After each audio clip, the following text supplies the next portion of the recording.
So here's something else I've been working on. Here are some seedlings of citrus, and the very first ones of these came up actually in less than a month. They did really well, and these are growing under the LED light as well. And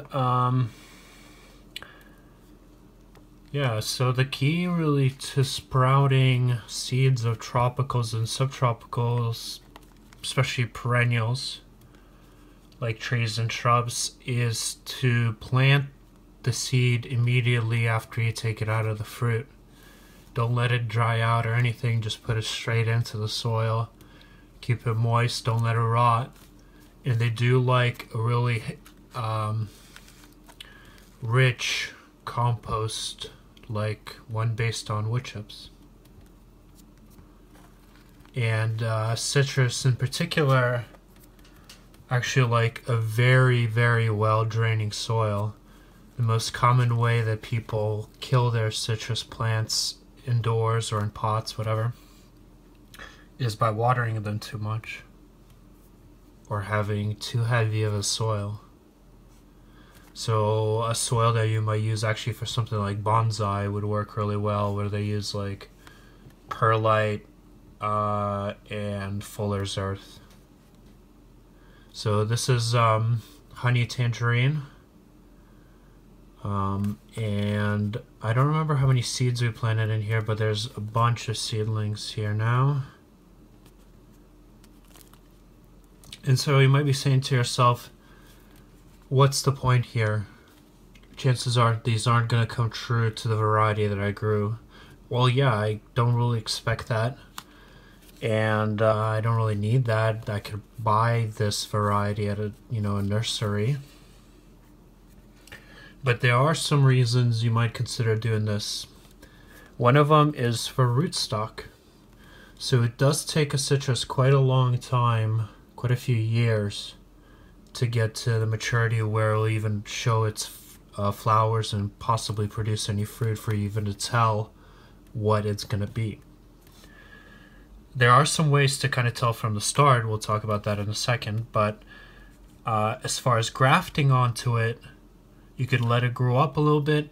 Go get a cutting from your friend that has a good, I don't know, tangerine or kumquat or a lemon or whatever, and graft that on. And that graft, that scion, will be effectively as old as that lineage is, right? So like the Eureka lemon from California, if you're growing that, that's as old as that first discovery of that plant, which I think was a mutation probably,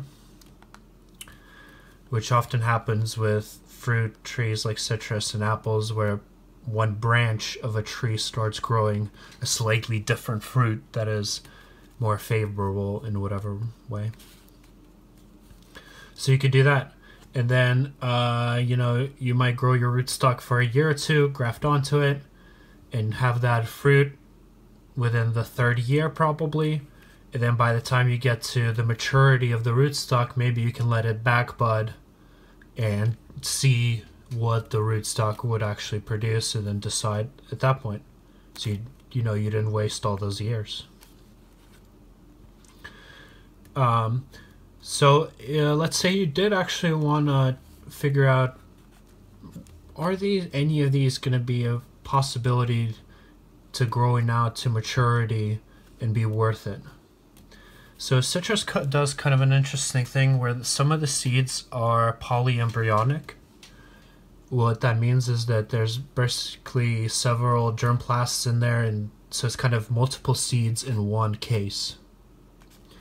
And the way that usually happens, and it's very dependent on the type of citrus, but it can often be that if it produces two shoots or multiple out of that one of them will be through sexual reproduction, i.e. pollen, and that will be a cross, right? So that will be an unknown, genotype.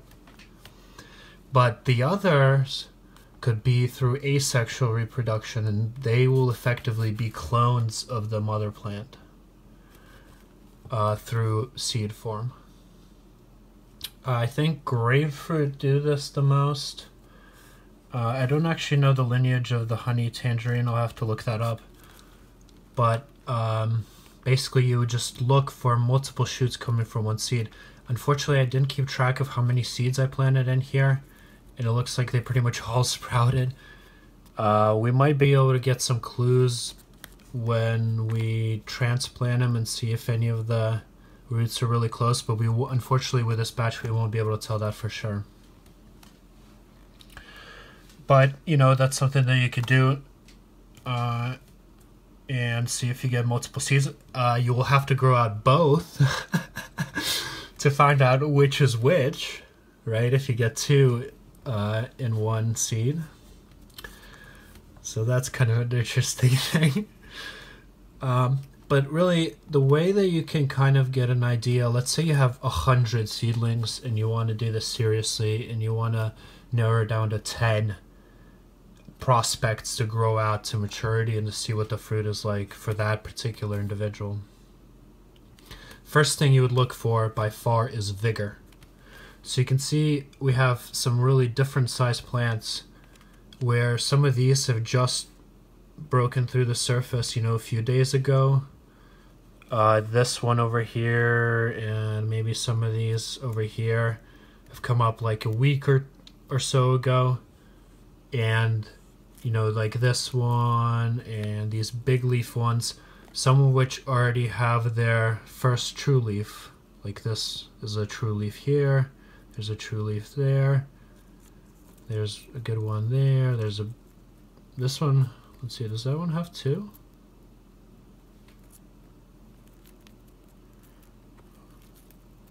Well, that's weird. That one doesn't have cotyledons. Or am I just... Oh no, okay, I see it. It has one, and then the other one must have been broken off. So that one's really grown vigorously, so it already has a nice stem and two true leaves. So based on that, you could say maybe these largest ones, the ones that germinated at first, are going to be the vigorous ones, and maybe you would check if any of those are polyembryonic. And so there's many ways you can narrow it down, and then you can check for vigor when the plant is actually growing.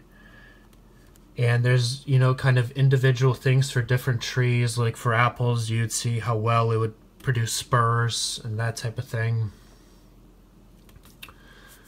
So I would say it is worthwhile growing fruit trees or anything really from seed, especially if you like to grow plants out.